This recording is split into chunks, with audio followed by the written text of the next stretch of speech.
it's Lourdes Alden. I'll be doing a makeup tutorial inspired by Sabrina Carpenter, and let's get into it. Priming my eyes with the Urban Decay Primer Potion. As the eye base, I'll be using the About Face Eye Matte Paint Encapsulate on my eyelids, crease, and lower lash line. From the ColourPop 1111 palette, I'll be using the shade Protection on my crease. Highlighting my brow bone with e.l.f. Camo Foundation Powder in light 240W, and blending after that. Highlighting the inner corner of my eyes and stopping to the inner eyelid with Total Angel. Creating winged eyeliner suited to my eye shape with Empowered. Define that soft winged eyeliner with Weightless by About Face Eye Matte Paint. I made sure that both sides of my eyes are even and smoking it out at the same time.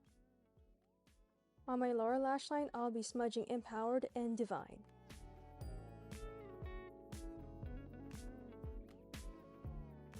For falsies, I'll be using the Ardell Naked Lashes in 421.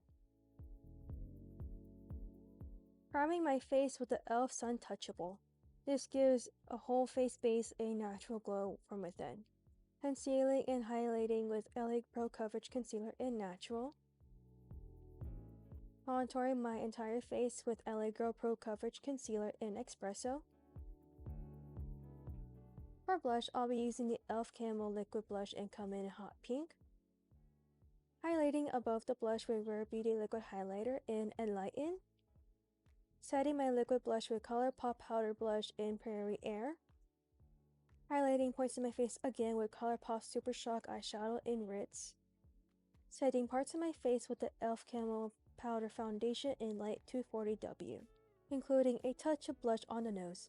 Lining my lips with ColourPop Lippy Pencil in BFF2. For lipstick, I'll be using the ColourPop Lippy Sticks in Parker. Finishing the look with e.l.f. Lip Oil in Honey Talks. This concludes my makeup tutorial. I hope you enjoyed this video. Don't forget to like, comment, and subscribe, and I'll see you later. Goodbye.